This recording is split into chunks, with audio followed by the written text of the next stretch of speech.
Al terminar esta primera semana del tiempo de Cuaresma, la Iglesia nos propone reflexionar en el texto de Mateo 5, 43 al 48. El texto dice así: En aquel tiempo dijo Jesús a sus discípulos: Han oído que se dijo, amarás a tu prójimo y aborrecerás a tu enemigo. Yo en cambio les digo, amen a sus enemigos y recen por los que los persiguen. Así serán hijos de su Padre que está en el cielo, que hace salir su sol sobre malos y buenos, y manda la lluvia a justos e injustos. Porque si aman a los que los aman, ¿qué premio tendrán? ¿No hacen lo mismo también los publicanos? Y si saludan solo a sus hermanos, ¿qué hacen de extraordinario? ¿Acaso no hacen lo mismo también los gentiles? Por tanto, sean perfectos, como su Padre Celestial es perfecto.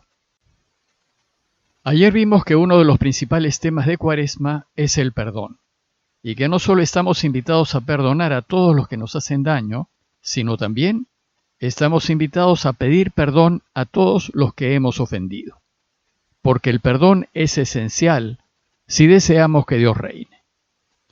Bueno, pues esta primera semana de Cuaresma concluye con el tema del amor, y Jesús pide a sus discípulos, a los que desean caminar con Él, vivir como Él propone. Y esto supone amar sin medida y amar con un amor que incluye a todos, hasta a nuestros enemigos.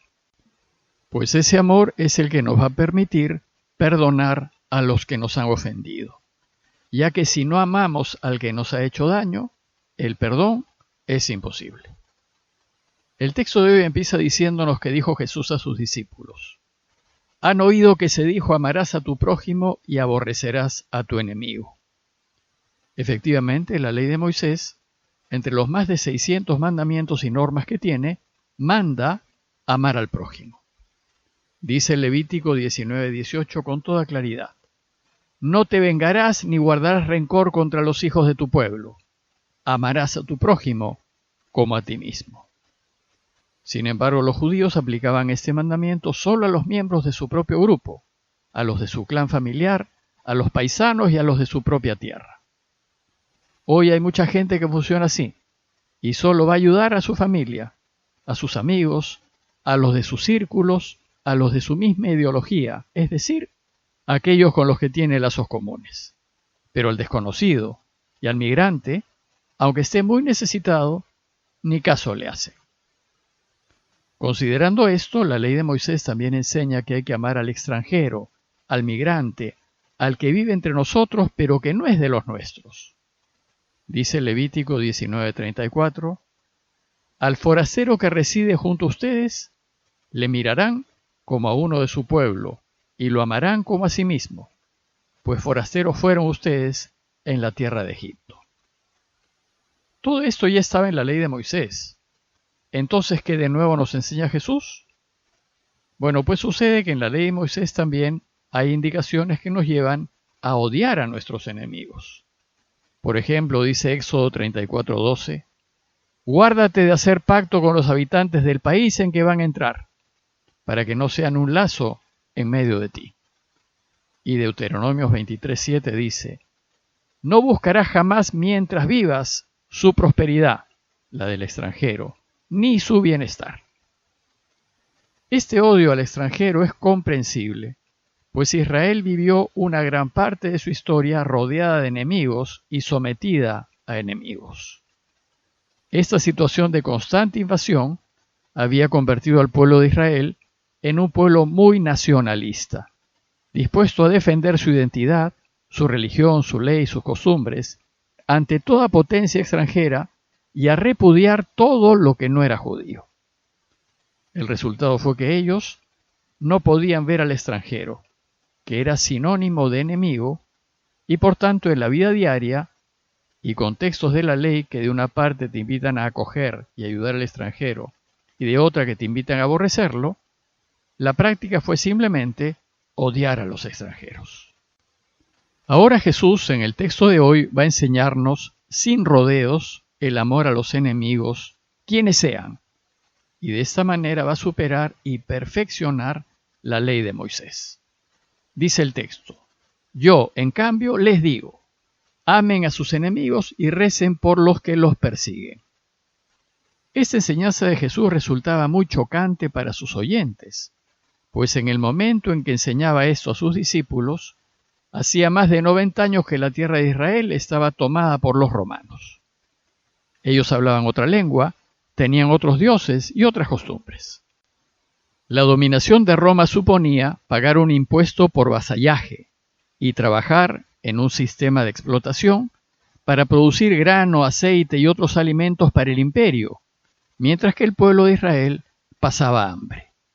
Además, había soldados romanos armados por todas partes que limitaban la circulación de los judíos, y como eran la fuerza dominante, en cualquier ocasión abusaban y se aprovechaban de ellos. ¿Cómo pues quererlos? Lo que pide Jesús es demasiado. Quiere que amemos a los que nos están haciendo daño, a los que se están aprovechando de nosotros y están abusando y tomando de lo nuestro, sean estos desconocidos o muy cercanos a nosotros. Bueno, pues son precisamente estas enseñanzas las que hacen la diferencia entre un cristiano, un seguidor de Jesús, y un no cristiano. El cristiano va a actuar de un modo desconcertante a ojos de los no cristianos, pues va a hacer lo que ellos no hacen. Y no solo se va a esforzar por amar a sus enemigos, sino, siguiendo los deseos de Jesús, va a rezar por ellos y pedirle a Dios que les vaya bien. Hacer esto es muy difícil. Lo fácil, como dice Jesús, es amar a los que nos aman. Pero esto, dice él, lo hacen todos. Y nos da dos ejemplos. El primer ejemplo es el de los publicanos, que eran considerados pecadores públicos. Dice el texto: si aman a los que los aman, ¿qué premio tendrán? ¿No hacen lo mismo también los publicanos? Aquí Jesús nos dice que también los pecadores, los delincuentes y los criminales aman a los que los aman, pues ese es el modo como todos normalmente procedemos. Por tanto, si ustedes solo aman a quienes los aman, ¿qué hay de especial? Simplemente están haciendo lo que hasta los pecadores hacen. Y el segundo ejemplo es el de los gentiles o paganos, y estos eran los extranjeros, aquellos que creen en falsos dioses. Dice el texto: y si saludan solo a sus hermanos, ¿qué hacen de extraordinario? ¿No hacen lo mismo también los gentiles? También los paganos, aquellos que no creen en Dios, se preocupan de los suyos y se ayudan entre ellos. Por tanto, si ustedes solo saludan, es decir, se preocupan solo de los suyos, no hacen nada excepcional, pues también esto lo hacen los paganos. Y nosotros, los que queremos seguir a Jesús y vivir según su propuesta, ¿qué debemos hacer? Debemos hacer la diferencia y actuar siguiendo el ejemplo de Dios, pues Él, dice el texto, hace salir su sol sobre malos y buenos, y manda la lluvia a justos e injustos. Dios no hace distinción entre malos y buenos, ni entre justos y pecadores, ni entre derechas e izquierdas, ni entre ricos y pobres, ni entre nacionales y extranjeros. Para Dios, todos somos hijos suyos, y porque somos hijos, nos ama a pesar de ser pecadores. Dios detesta el pecado, pero ama a su Hijo, aunque sea pecador, porque es su Hijo. Y lo que a Dios lo llena de alegría es que su Hijo deje su pecado y se vuelva a Él, porque de esta manera podrá ser feliz.